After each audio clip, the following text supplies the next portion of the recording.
Hi good morning. सीधा सौदा के आज के इस फ्राइडे एडिशन में आप सबका स्वागत है। कल ताबड़तोड़ तेजी थी, बहुत बढ़िया नोट पर नवंबर वायदा की एक्सपायरी होती हुई नजर आई। हाई नोट पर लाइए जरा कल का निफ्टी रिकॉर्ड लेवल्स पर, सेंसेक्स निफ्टी बैंक नए उच्चतम स्तर जड़ता हुआ, निफ्टी रिकॉर्ड क्लोज दिखाता हुआ। हाँ, बस वो प्रीवियस जो टिक्स थे उनको अभी ब्रीच करना रह गया है 604 वाले पर। बहुत अच्छा मोमेंटम कल एक्सपायरी के दिन बना। इनफैक्ट पिछली पूरी सीरीज बढ़िया रही इंडियन इक्विटीज के लिहाज से। लेकिन आज के लिए जो संकेत है वो जरा क्विकली स्क्रीन पे लेकर आइए। एसजीएक्स निफ्टी कह रहा है थोड़ा सा मोमेंटम, अच्छे मोमेंटम के बाद एक पॉज का दिन हो सकता है। थोड़ा सा क्यूज भी मिले जुले हैं, क्यूज की डर्थ है, अभाव है, क्योंकि कल यूएस के मार्केट्स क्लोज थे। वहाँ पे वो थैंक्स गिविंग हॉलीडे थी और आज भी जब खुलेंगे तो सब स्ट्रीट दुनिया जानती है कि बहुत ठंडा सा सेशन होगा, क्योंकि हाफ डे होना है, सैंडविच सेशन, वो भी हाफ डे, और फिर वीकेंड में चले जाएंगे वहाँ के बाजार। वो ब्लैक फ्राइडे के चलते आज सिर्फ आधा दिन कामकाज होना है यूएस में। पर इस समय फ्यूचर्स को मैप करना जरूरी है। तो मैंने कल नोट डाउन कर लिया था, जब हम 3:30 बजे क्लोज हो रहे थे 34,280 पर डाउ था। वो डाउ दरअसल इस समय 34,250, डाउ फ्यूचर्स 34,250 पे कामकाज करते हो। तो जहां छोड़ा था वहां से थोड़ा सा मोमेंटम फ्यूचर्स का भी पस्त पड़ रहा है। वो पहले फ्यूचर्स अच्छी तेजी इसलिए दिखा रहे थे क्योंकि वो फेड मिनट्स पे रिएक्शन का अवेटेड था। रिएक्शन पॉजिटिव होगा, लेकिन हम वो तेजी ऑलरेडी डाइजेस्ट कर चुके हैं जो एंटिसिपेट करी गई थी। तो थोड़ा सा वो पस्त पड़ रहा है यूएस के फ्यूचर्स। जहां छोड़े थे मोटा मोटी वहीं पे खड़े हुए हैं, कोई फर्दर अपटिक्स नहीं आ रहे हैं वहां के आज के एक्चुअल सेशन से पहले, इसलिए हम भी थोड़ा सा कंसोलिडेट कर रहे हैं। वीकनेस तो नहीं कहूंगा, बहुत अच्छी मूव्स का देख थोड़ा सा कंसोलिडेशन आता हुआ, और हमारा भी वीकेंड आम सामने खड़ा हुआ है ऐसे में। अच्छा, आज नीरज जी है नहीं और हमारे साथ सुमित जुड़ते हुए सुबह सुबह जो मदद करेंगे हम लोग की, कौन से स्टॉक्स हम लोग को अपनी स्क्रीन पे ऐड करने हैं, कैसे ढूंढे, क्या रखा, क्या लॉजिक से उतरे आज। मैं कल जब वो नंबर्स देख रहा था कि साल जब तुमने हाई लग गया तो प्रोड्यूसर साहब ने पहले डिमांड रख दी, हाँ, कि बार क्या फेक, हाँ अब तक क्या हुआ, पिछली बार से अब तक एंड ऑल। तो नंबर्स जब मैं पढ़ रहा था तो उसमें एक चीज़ बहुत क्लियर मेंशन थी, 2% के आसपास मिड कैप या स्मॉल कैप अभी भी दूर है अपने उस ड्यूरेशन के हाई से जो 19 अक्टूबर को जब निफ्टी ने अपना हाई बनाया था, और स्मॉल कैप 14% दूर है तब से लेकर अब तक। तो इतना मासिव अंडर परफॉर्मेंस है लार्ज मिड कैप और स्मॉल कैप में। वो जो हम लोग के पोर्टफोलियो में, रिटेल के पोर्टफोलियो में दिखता नहीं है तेजी का फर्क, वो इसीलिए है क्योंकि ये कुछ चुनिंदा शेयर हैं जो या लार्जली लार्ज कैप्स हैं जो मोमेंटम में, और वो भी बैंक्स में, स्पेशली पीएसयू बैंक्स जो कि ज़बरदस्त तेज़ी के अंदर ऑलरेडी कामकाज कर रहे हैं, वो पूरी तेज़ी को वही ड्राइव करके लिया है। Plus Reliance, plus TCS, Infosys जो अब लास्ट में चलना शुरू हुआ, अब वो मेजरली अब तक अंडर परफॉर्मर थे, और इनफैक्ट पूरा आईटी जो है वो 50% के आसपास उन लेवल से नीचे अभी भी कामकाज कर रहा है। तो एक बड़ी अंडर परफॉर्मेंस आ रही है। तो इसीलिए स्टॉक स्पेसिफिक स्टोरीज को ही आप ध्यान रखेंगे। डिस्पाइट मार्केट के अंदर ऑल टाइम हाइज बन रहे हैं, लेकिन अभी भी बहुत सारे स्टॉक हैं जहाँ पर वैल्यू दिखाई पड़ेगी आपको, और जहाँ पर आपको अभी भी अच्छे नंबर्स गोइंग फॉरवर्ड शायद आते हुए दिखाई पड़ सकते हो। तो उसी आधार पर ही चुने हैं वो नंबर्स जहाँ पर शायद मूव बनता हुआ दिखाई पड़ सकता है। शुरुआत कर लेते हैं। कुछ खबरों को चुना गया है और कुछ मोमेंटम बेस्ड स्टॉक्स को आइडेंटिफाई किया गया है। पहला नाम है पीएनबी का। पीएनबी को चुनने की वजह एक अप्रूवल जो पीएनबी के लिए आया है कि अपना स्टेक बेच सकते हैं। स्टेक है यूटीआई एएमसी के अंदर, और इस सरकार की तरफ से अप्रूवल मिल गया है कि अपने इस हिस्से को ये बेच सकते हैं। करीब 15 साढ़े 15 के आसपास % के आसपास इनकी हिस्सेदारी है यूटीआई एएमसी में। ये स्टेक को वो ऑफलोड करने की तैयारी कर सकते हैं। और पीएनबी वैसे भी बैन से बाहर हो गया, अच्छी तेज़ी के अंदर ये ऑलरेडी कामकाज कर रहा है। पीएसयू बैंकिंग बास्केट की तेज़ी, कई जानकार कल जो हमारे साथ जुड़े थे शोज़ में अलग अलग, वो मेंशन भी कर रहे थे कि पीएसयू बैंकिंग बास्केट की तेज़ी अभी भी शायद कैरी फॉरवर्ड रह सकती है। तो उसमें उन्होंने पीएनबी, बीओबी, केनरा, ये कुछ नाम थे जो एफएंडो साइड पर चुने थे। और कैश मार्केट में भी कई सारे पीएसयू बैंक्स के अंदर तेज़ी देख रहे थे। तो मोमेंटम भी है प्लस न्यूज़ फ्लो भी है, तो दोनों आधार पर आप इसके ऊपर नज़र रखेंगे। दूसरा नाम जो मेरी तरफ से चुना गया है वो है यूनाइटेड स्पिरिट्स का। यूनाइटेड स्पिरिट्स को चुनने की वजह, ये बड़े ब्रैकेट में अगर आप नज़र डालेंगे तो दो ही तरह की रेंज के अंदर ट्रेड कर रहा है। ऊपर की तरफ 915 और नीचे की तरफ 855, 860, इस रेंज के आसपास ये कामकाज कर रहा है। इंट्राडे में कहीं इस रेंज के निचले हिस्से की तरफ आता है तो आप इसमें एक मोमेंटम वापस पिक कर सकते हैं और उस वो मोमेंटम को वापस ये बाय करके ऊपर ले आता है। तो ये रेंज पिछले करीब करीब 1 महीने के आसपास से रेंज के अंदर ही ये कामकाज कर रहा है। तो इसलिए यूनाइटेड स्पिरिट्स रेंज के लोअर एंड की तरफ है, आप इसमें बहुत ज़्यादा डाउन साइड नहीं देखेंगे। थोड़ी डाउन साइड के साथ इसमें शायद पुल बैक आता हुआ दिखाई पड़ सकता है, इस लिहाज से आपको नजर रखनी होगी। तीसरा नाम जो मेरी तरफ से है वो है सीजी पावर का। एक लंबे अंतराल से स्टॉक के ऊपर नज़र तो रखी हुई है, लेकिन अदरवाइज ये स्टॉक साल के ऊपरी स्तरों पर बंद होता हुआ दिखाई पड़ा है। मोमेंटम में तो अच्छा है ही ये स्टॉक। वैसे भी लास्ट क्वार्टर के नंबर्स ठीक ठाक थे, क्यू ऑन क्यू बेसिस पे भी नंबर्स बेटर साइड पर आते हुए दिखाई पड़े थे। एक स्ट्रॉन्ग टर्न अराउंड स्टोरी तो है ही। एक और न्यूज़ फ्लो ये भी है कि कंपनी के जो पेरेंट हैं उन्होंने एक और कंपनी के अंदर एक्विजिशन किया। पेरेंट यानी कि ट्यूब इन्वेस्टमेंट की तरफ से एक और एक्विजिशन होते हुए दिखाई पड़ रहा है इसी स्पेस के अंदर। तो शायद गोइंग फॉरवर्ड कारोबार कंसोलिडेशन करने की बातचीत अलग से बनते हुए दिखाई पड़ रही, लेकिन वो अभी कोई पुख्ता नहीं है, सिर्फ एक अटकलें हैं। तो ऐसी अटकलों के बीच में स्टॉक ऑलरेडी नए हाइस पर कामकाज कर रहा है, तो आप एक बारी सीजी पावर के ऊपर भी नज़र रखेंगे। और एक और नाम जो भी तस्वीर, ये दोनों नाम एक साथ लूँगा, तो 3 ही नाम पहले मैं चुनना चाहूँगा। ठीक है। अच्छा, आज सुबह जो क्यूज आए थे उसमें चाइना को लेकर, अब क्योंकि यूएस से क्यूज नहीं आए तो बाकी मैप करके बता रहा हूँ। चाइना के कोविड नंबर्स कल भी हम हाईलाइट करते 29,000 प्लस रिकॉर्ड। जब से कोविड शुरू हुआ है तब से रिकॉर्ड नंबर थे, वो और भी आंकड़ा बढ़ गया, 30,000 से ऊपर का आंकड़ा आता हुआ। ये चाइना की तस्वीर थी। जापान का इन्फ्लेशन 40 साल के हाईज, 1980 से अब तक इस तरह के इन्फ्लेशन पीक उछाल नहीं दिखाया था, 3.6% का आंकड़ा। खैर, जापान के बैंक की वो जो लूज मॉनेटरी पॉलिसी जो कंटिन्यू हो रही है बैंक ऑफ जापान की, शायद उन्हें पता ही था ये इन्फ्लेशन के आंकड़े इस तरह के रहेंगे, पर वो इकोनॉमी को सपोर्ट ज़्यादा इस समय करना प्रेफर कर रहे हैं। खैर, जो स्टॉक स्पेसिफिक एक्शंस हैं, पहले तो लार्ज ट्रेड्स, बढ़िया लार्ज ट्रेड्स कल की ट्रेडिंग सेशन में होते हुए नजर आए, तो शुरुआत में उन्हीं को मैप करता हूं। कल की लिस्टिंग से शुरुआत कर रहा हूं। कीस्टोन रियल्टर्स है मुंबई स्पेसिफिक प्ले, रुस्तम जी के नाम से वो जो लार्जली रेजिडेंशियल प्रॉपर्टीज बेचने का काम कल लिस्ट हुआ, और एज एक्सपेक्टेड क्योंकि बहुत अच्छा रिस्पॉन्स मिला नहीं था इस आईपीओ, तो ल्यूकॉम लिस्टिंग हुई, इशू प्राइस से 2-3% ही ऊपर जाके फाइनली सेशन का क्लोज भी हुआ। पर अच्छा लगा, मैनेजमेंट कमेंट्री वगैरह, नीरज वाजपेयी से कल बातचीत भी हो रही थी। कीस्टोन रियल्टर्स को लेकर कुछ स्पेसिफिक पॉकेट्स बुलिश है कि आने वाला समय जो मुंबई और मुंबई की फेरीफरी में जो जॉइंट डेवलपमेंट एग्रीमेंट्स वगैरह कर रहे हैं वो अच्छा डिमांड ट्रैक्शन लेकर आएंगे। खैर, वो अपनी जगह, वो देखेंगे कैसे होता है। अभी तो इस समय लास्ट ट्रेड हुआ है। प्लूटस वेल्थ मैनेजमेंट ने कल की ट्रेडिंग सेशन में 17 लाख से ज़्यादा शेयर्स खुले बाजार से फिर कीस्टोन रियल्टर्स के खरीदे। लकीली कल इशू प्राइस के आसपास ही स्टिक अराउंड करता रहा, तो आज शायद होप कर रहा हूँ कुछ और ग्रीन टिक्स इस स्टॉक में नजर आए। वॉच आउट करिएगा, लेकिन क्योंकि लिस्टिंग का सेकंड डे ही है, अभी भी हो सकता है ऑफलोडिंग खत्म नहीं हुई हो लार्ज प्लेयर्स की, जो भी एग्जिट करने के मौके ढूंढ रहा हूँ। पीबी फिनटेक पॉलिसी बाजार वाला कल क्या पिछले 1-2 दिन से बहुत अच्छे मूव्स एंजॉय कर रहा है। कल इसमें बहुत तगड़ी बाइंग होती हुई नजर आई। वो आपकी स्क्रीन पे फंड का नाम WF Asian smaller companies fund, FII ने चेक इन करा और दोनों एक्सचेंज पे सौदे हुए। पहले NSE पे बताता हूं, 34,21,000 शेयर्स खरीदे गए। उसके बाद BSE ने भी रिपोर्ट करा कि WF Asian smaller companies fund ने उनके यहाँ 33.5 लाख शेयर्स खरीदे। एक एक्सचेंज में 34.5 के आसपास, एक में 33.5 लाख के आसपास इस तरह की तगड़ी बाइंग एक FII की तरफ से पीबी फिनटेक पे होती हुई। आज मैं वैसे देख रहा था पेटीएम पे भी एक ब्रोकरेज रिपोर्ट बड़ी एग्रेसिव आई है, सिटी की रिपोर्ट। खैर, वो जब आगे अगले शो में जाएंगे, वो स्टॉक रेडार पे नहीं रखा है, जब वो जाएंगे तब उस पर बातचीत होगी। पीबी फिनटेक को रख रहा हूँ रेडार पे, अच्छी फंड बाइंग के चलते। तीसरा कंटिन्यू कर रहा हूं, कल भी बहुत अच्छे मूव शुरुआत के बाद आपने देखा बढ़िया स्क्रीन पे मोमेंटम पिकअप हुआ, वो था फिनो पेमेंट्स बैंक का। कल सुबह मेंशन कर रहा था कि परसों फिनो पेमेंट्स बैंक पे कैप्री ग्लोबल होल्डिंग्स ने चंग खरीदा था, और कल सुबह मेंशन कर रहा था कैप्री ग्लोबल का जो पेरेंट है वो एक जानी मानी ग्लोबल NBFC है। तो स्ट्रीट में तमाम अटकलें, कल 1.5% स्टेक एक्वायर हुआ था, तो तमाम अटकलें थी, कोई स्ट्रैटेजिक मूव तो नहीं है, क्या है नहीं है, अच्छे मूव्स आए।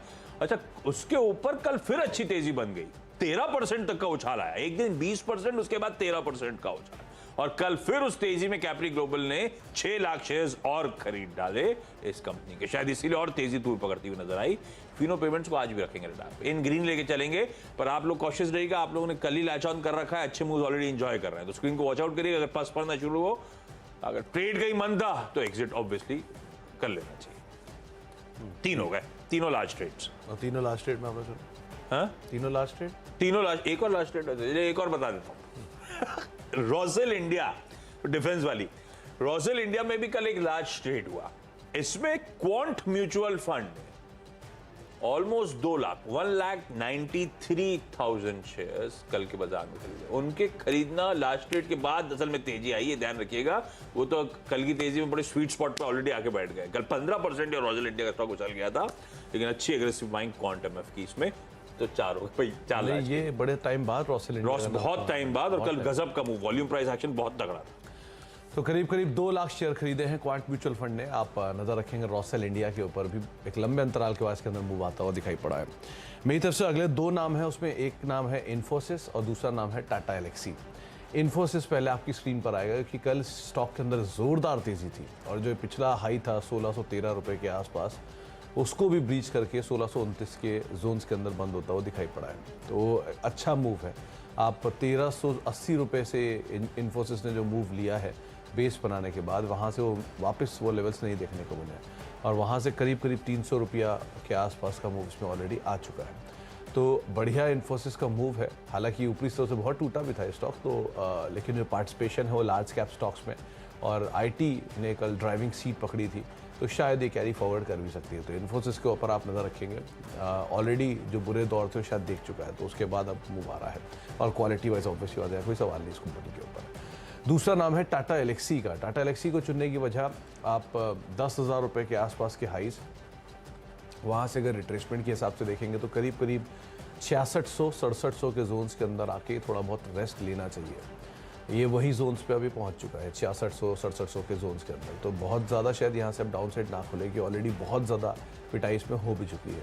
तो इस तरह की पिटाई के बाद पुल बैक अगर आता है, आईटी का जो मूव चल रहा है उसमें शायद कैरी फॉरवर्ड करे भी।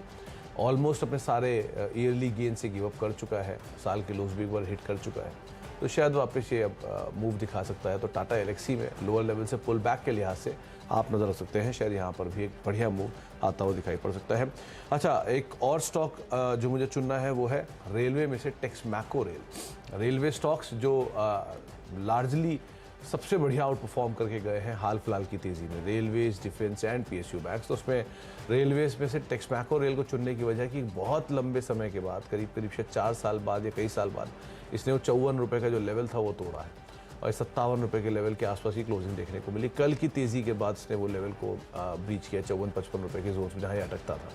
तो जिस तरह के स्टॉक के अंदर एक बड़ा मूव देखने को मिला है और जिस तरह का इसमें एक ब्रेकआउट आया है, वॉल्यूम बेस्ड ब्रेकआउट कल के सत्र में, ये शायद कैरी फॉरवर्ड कर सकता है। साल के ऊपरी स्तरों पे वैसे स्टॉक बंद हुआ है, तो तेज़ी रेलवे की भी है टेलविंड के तौर पर, और अदरवाइज भी ये इंडिविजुअल स्टॉक के अंदर भी मूव आता हुआ दिखाई पड़ा है। काफ़ी लंबे समय के बाद ये लेवल्स को तोड़ा है, तो शायद ये तेज़ी बनी रहेगी। तो आप उस लिहाज से भी इसके ऊपर नजर बना कर रख सकते हैं। रखिए स्टॉक रडार पे। अच्छा, रोसेल इंडिया है तो वो चाय वाली, लेकिन उसकी जो सब्सिडी है ना वो एरोस्पेस और इन सब में, इसीलिए मेरे ख्याल से आई एम श्योर क्वांट ने उसी पे दाव लगाया होगा। जो भी है रखेंगे सिर्फ लास्ट ट्रेड के चलते रडार पे। KIOCL, वो कुद्रेमुख आयरन ओर कंपनी, सरकारी सेंट्रल गवर्नमेंट एंटरप्राइज है, आयरन ओर माइनिंग की कंपनी है। कल अपडेट आया, पिटा हुआ स्टॉक है, ईयर लोस के आसपास आपको कुद्रेमुख खड़ा हुआ आपको नजर आएगा। कल अपडेट आया है स्टॉक पे कि इन्होंने अपने ऑपरेशंस को रिज्यूम करा है। वो मंगलुरु के ऑपरेशंस पैलेट प्लांट के रिज्यूम हुए हैं, तो शायद ये स्टॉक थोड़ा सा हरकत में है। भाई बीटन डाउन ईयर लोस के आसपास खड़ी हुई ये कंपनी। ल्यूपिन को रेड रख रहा हूं। असल में कल अच्छे बाजार में फार्मा वैसे भी पास पड़ा हुआ था। ल्यूपिन तो अपने इशू से चलते थोड़ा सा ठंडा पड़ रहा होगा। सिप्ला निफ्टी का टॉप लूजर था बाय द वे, ऐसा नहीं कि सिर्फ ल्यूपिन का इशू था। सिप्ला हो, बायोकॉन हो, सब के सब फार्मास्यूटिकल एज अ पैक कमजोर था। ल्यूपिन की कल बाजार बंद होने से जस्ट पहले अपडेट आया, ये ध्यान रखिएगा। तो 3.5 से पहले कुछ पोजीशंस बनी होंगी। ल्यूपिन के साथ इशू हमेशा से वो यूएसएफडी का लिंगर कर रहा है, और कल भोपाल के पास दरअसल मंडी लीप है। कुछ ही कंपनियां हैं बेचारी, उसमें भी यूएसएफडी की गाज गिर गई है। मंडीदीप प्लांट की जांच हुई थी, 8 ऑब्जर्वेशंस, 8 आपत्तियां, 8 कंसर्न्स यूएसएफडीए ने उस प्लांट को लेकर हाईलाइट करे। तो कल पस पड़ा, कल अच्छे बाजार में फाइनली वो पस पड़ना शुरू हो चुका था। आज मुझे लगता है जब थोड़ा सा बाजार ठंड कंसोलिडेशन के मूड में आ रहा है, हो सकता है इस खबर पे आज रिएक्शन देखने को मिले। तो ल्यूपिन रेड आपके 6 हो गए क्या? मेरे 6 हो गए। हाँ तो मेरे भी 6 हो गए। चलिए 6 स्टॉक्स कंप्लीट हो चुके हैं। ब्रेक ले लेते हैं, ब्रेक के उस पार जब लौटेंगे तो टीम्स के अगले 4 स्टॉक्स पे बातचीत।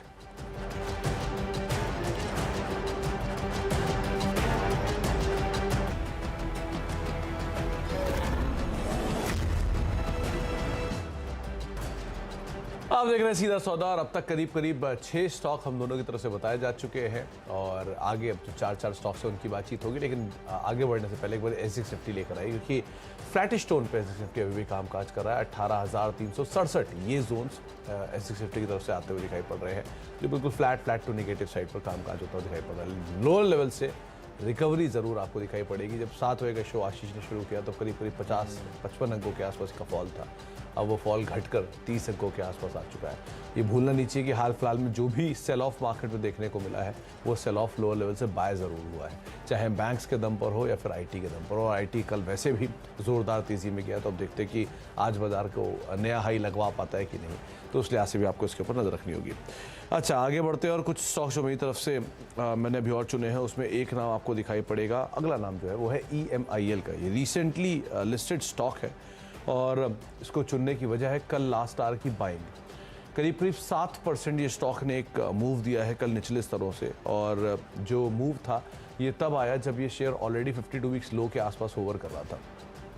दरअसल 22 तारीख के आसपास कंपनी की एक एनालिस्ट कॉल हुई थी और उस एनालिस्ट कॉल के बाद कल के जो मूव थे उस मूव में जो बिटवीन द लाइन सुनने को मिल रहा था, कंपनी ने अपने EBITDA का नंबर पोस्ट किया और वो शायद उन्होंने ये बात कही कि ग्रोथ करीब 15 से लेके 20% के आसपास EBITDA के नंबर में आते हुए दिखाई पड़ सकती है, जो यूजुअली बाकी कंज्यूमर ड्यूरेबल स्पेस के अंदर करीब सिंगल डिजिट के आसपास है। तो इस तरह की डबल डिजिट की बातचीत यहाँ कंपनी ने मेंशन की थी अपनी एनालिस्ट कॉल में, तो उसका एक इम्पैक्ट शायद देखने को मिला, इसकी वजह से तेज़ी आई है।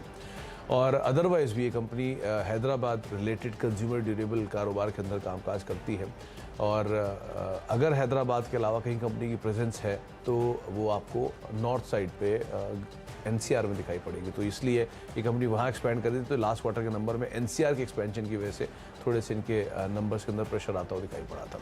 एक इंटरेस्टिंग चीज़ आशी आपको बताता हूँ, कल जब मैं रिसेंटली इस कंपनी के नंबर्स पढ़ रहा था तब मुझे पता लगा कि देश में सबसे ज़्यादा कंज्यूमर ड्यूरेबल हैदराबाद में बिकते हैं। इनका तो पकड़ी वहीं की। हाँ, और मतलब इस कर्नाटका जोन में, और उसके बाद सबसे ज़्यादा बिकते हैं नॉर्थ में, दिल्ली NCR में, ये दोनों में मौजूद है। ये एक्चुअली आंध्र प्रदेश का दूसरा दिल्ली एक्सपोजर है। इस साइड एक्सपोजर बढ़ाने की आप सोच रहे हैं, तो ये आप कह रहे हो इंडिया में सबसे ज्यादा कंज्यूमर ड्यूरेबल इन 2 स्पेस में बिकते हैं, या तो साउथ में इन 2 स्टेट्स के अंदर, या नॉर्थ में दिल्ली NCR। बिजली का ज्यादा फ्लक्चुएशन है क्या? पता नहीं, एक जमाने में तो यूपी में बहुत फ्लक्चुएशन होता था बिजली का, मुझे अब जमाना बदल गया है। मुझे तो US-70 की जांच में यही डर लग रहा है कि वो मंदी दी पहुंचे, लाइट नहीं आई तो चलो आपत्ति खड़ी कर दो टाइप्स। खैर, अच्छा आगे बढ़ते हैं। बिजली आती है, क्या बात कर रहे हैं अस्त्रा माइक्रोवेव ये दूसरा नाम रहेगा। कल ये लास्ट आवर में लोअर लेवल से कुछ चला भी था, डिफेंस स्पेस में मूव भी है। ये स्टॉक स्पेसिफिक स्टोरी भी इसके अंदर आते हुए आमतौर पर दिखाई पड़ती है, तो आप उस लिहाज पर नजर रखें। वैसे भी रेंज के अंदर ट्रेड कर रहा है, नीचे की तरफ 308, 309 और ऊपर की तरफ वापस जाता है 340-45 के जोन्स तक, जो नंबर्स के आसपास के था। नंबर हालांकि इसके बहुत स्ट्रॉन्ग थे लास्ट क्वार्टर के, तो इसलिए यहाँ से अभी रेंज के लोअर एंड पर है, उस पर नजर रखेंगे।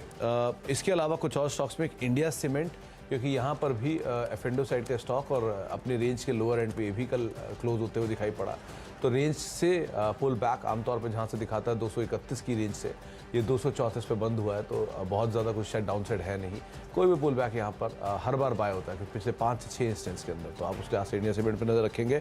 और लास्टली एक न्यूज़ फ्लो ITDC को लेकर आ रहा था कि असेट मोनेटाइजेशन प्लान जो गवर्नमेंट का है उसके अंदर करीब 7500 करोड़ रुपए के आसपास के जो असेट मोनेटाइजेशन की बातचीत है वो ITDC के अशोका होटल की भी है, जो दिल्ली में है।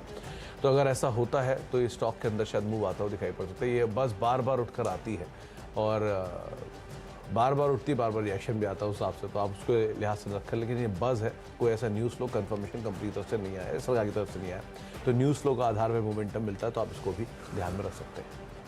अच्छा, अगले 4 स्टॉक्स में एक तो IEX इंडिया एनर्जी एक्सचेंज, आज बोर्ड मीट है, बायबैक पे विचार होना है, पता था पहले से, जब पहले अपडेट आया था तब भी मेंशन कर रहा था टीम में, आज वो डी डे है। पर आज थोड़ा सा वॉच आउट करेंगे कि कल वैसे बाजार भी अच्छा तेजी में था।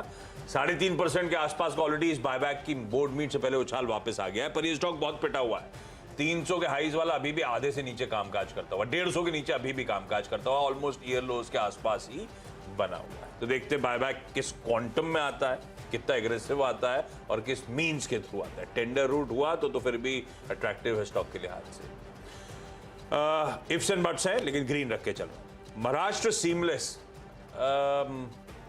थका हुआ स्टॉक है वैसे इस समय, कंसोलिडेशन टाइप होगा और आज वो एडजस्टमेंट प्ले आउट होगा। 1 for 1 का बोनस। पहले क्या करना था, एक दो दिन से एक्स डेट से पहले बोनस वाले स्टॉक मेंशन कर रहा था, चलते नहीं थे। आजकल एडजस्टमेंट के बाद जिन जिनको अट्रैक्टिव लगता है वो उतरते हैं बाजार में। देखते हैं महाराष्ट्र सीमलेस रडार पे रखिए। आज एडजस्टेड आधा होके शायद लॉजिकली काम करना चाहिए। आधा होने के बाद क्या पार्टिसिपेशन पिकअप होता है वो स्क्रीन बताएगी हमको। वेरांडा लर्निंग सॉल्यूशंस, ये भी वैसे ऑफ हाइज कामकाज करता हुआ। कल एक बढ़िया कोलैबोरेशन आईएम के साथ, आईएम रायपुर के साथ कोलैबोरेशन हुआ है और society for human resource management, ये सब मिलकर एग्जीक्यूटिव पोस्ट ग्रेजुएट प्रोग्राम, दरअसल ऑनलाइन एमबीए की शुरुआत कर रहे हैं एचआर मैनेजमेंट में। 2 साल का कोर्स होगा जो एक ब्लेंडेड मोड पे होगा। ब्लेंडेड मतलब कुछ सेशंस डिवाइसेस पे, कुछ session face to face IIM के कैंपस में होते हुए नजर आएंगे और आईएम की फैकल्टी ये सारा कोर्स मटेरियल सप्लाई करेगी। तो ये कंपनी का ब्रांड है एड्यूरेका, जिसके थ्रू आई एम श्योर ये सब ऑनलाइन एमबीए की शुरुआत हो रही है।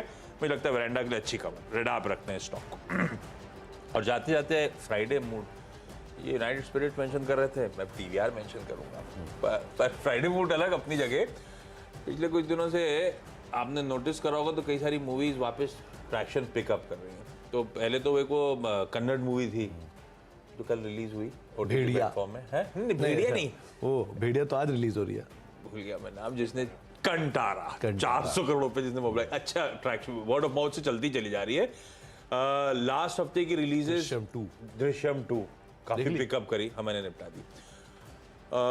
ऊंचाई वर्ड ऑफ माउथ से वापस ट्रैक्शन पिकअप कर रही है और आज भेड़िया रिलीज हो रही है। खैर इंटरेस्टिंग है। खैर ये अपनी जगह पीवीआर लेने का एक और वजह है कि एक नया लुलु मॉल तिरुवनंतपुरम में इन्होंने एक सुपरप्लेक्स में पढ़ रहा था ब्रेक में।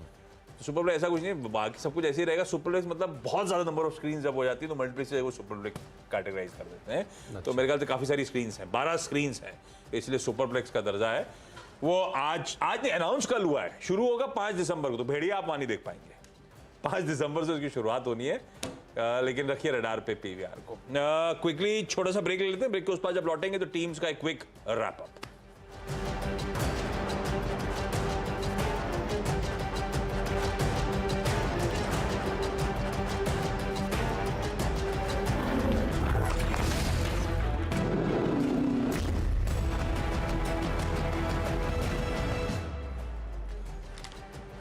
चलिए भाई, ब्रेक के बाद आपका स्वागत है। मेरी 10 की सीधा सौदा की टीम आपकी स्क्रीन पर आएगी। कोशिश करिए खबरों पे स्टिक करूं। सारे लार्ज ट्रेड जो कल हुए थे, कीस्टोन रियल्टर्स उस लार्ज ट्रेड के चलते, पीबी फिनटेक में बहुत एग्रेसिव खरीदारी हुई एफआईएस के थ्रू, फिनो पेमेंट्स बैंक में फिर से कैप्री ग्लोबल की खरीदारी परसों के बाद कल भी और एक्यूमुलेट करे शेयर्स। रॉसेल इंडिया में म्यूचुअल फंड एग्रेसिव होता हुआ नजर आया। पर इनमें से जहां जहां एक्शन हुआ है वहां पे स्टॉक भाव भी पिकअप हुए, ध्यान रखिएगा। KIOCL सरकारी कंपनी जिसने अपने प्लांट मैंगलोर प्लांट का रिजम्पशन कराया कामकाज का, स्टॉक साल के लोज पे। ल्यूपिन के यूएसएफडीए कंसर्न्स के चलते सिर्फ रेड रखा है, पर ये कंसर्न्स 3:24-25 पे क्लोजिंग से पहले आने शुरू हो चुके थे, तो जरा सा ध्यान रखिएगा उस बात का। IEX की आज बोर्ड में, महाराष्ट्र सीमलेस आज 1 for 1 adjustment ex date play out होगी बोनस की। वेरांडा लर्निंग ने एक अच्छा कोलैबोरेशन करा है, ऑनलाइन एमबीए लॉन्च कर रहे हैं। और पीवीआर ने आज फ्राइडे भी था और साथ साथ मल्टीप्लेक्स नहीं सुपरप्लेक्स लॉन्च किया केरला में। इसीलिए तो मेरी तरफ से जो 10 नाम हैं उनमें सभी के सभी आपको मेजरली हरिन शाम में कामकाज करते हुए दिखाई पड़ेंगे। जो मैंने चुने उसमें पीएनबी न्यूज़ फ्लो, कहाँ पे यूटीआई के अंदर यूटीआई एएमसी में 15% हिस्सेदारी बेचने को मंजूरी मिल चुकी है। यूनाइटेड स्पिरिट, सीजी पावर, जिनमें आप मोमेंटम का एक प्ले देखते हैं। सीजी पावर ऑलरेडी साल के ऊपरी स्तरों पर ये कामकाज करता हुआ दिखाई पड़ रहा है। लास्ट आवर बाइंग थी इन्फोसिस और टाटा। इन्फोसिस में बेसिकली डे हाई के आसपास क्लोज हुआ और शायद मोमेंटम टाटा एलेक्सी को भी एक तेज़ी पकड़ा सकता है।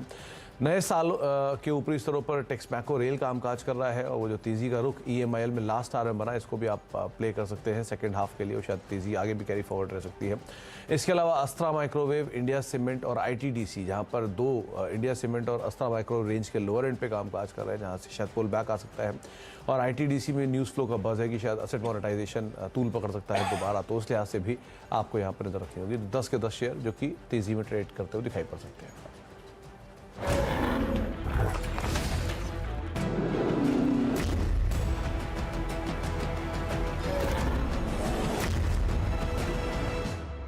तो सीधा सौदा के फिलहाल ये 20 शेयरों में इतना ही, लेकिन अब बातचीत करेंगे कि बाजार में नया हाई लगेगा कि नहीं, वो भी तब जबकि संकेत अब तक के बेहतर थे।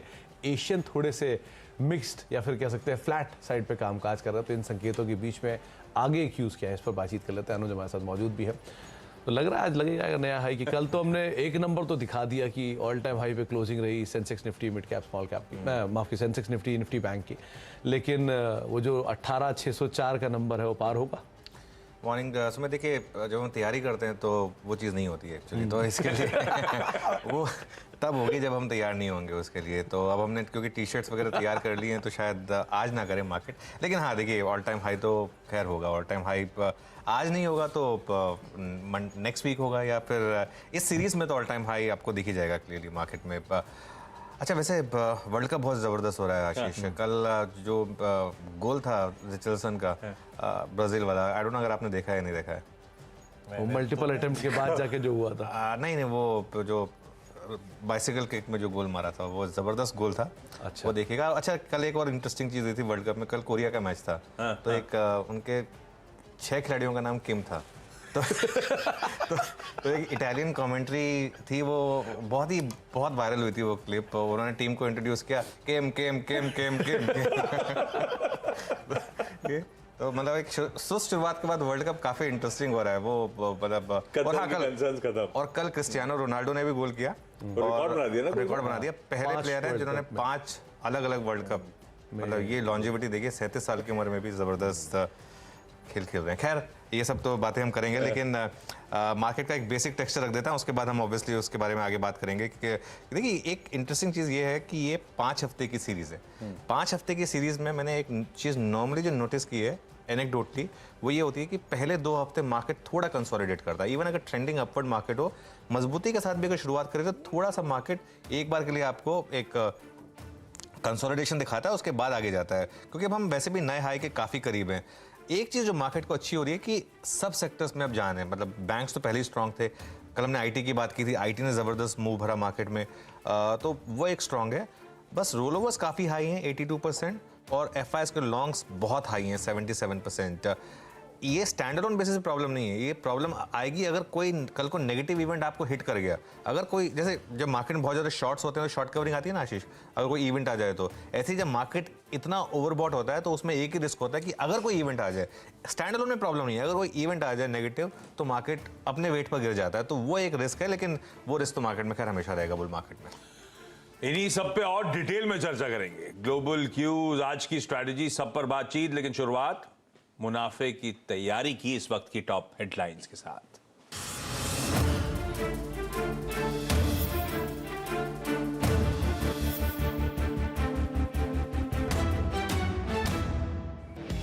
ग्लोबल संकेत मिले जुले, एसजीएक्स निफ्टी में दबाव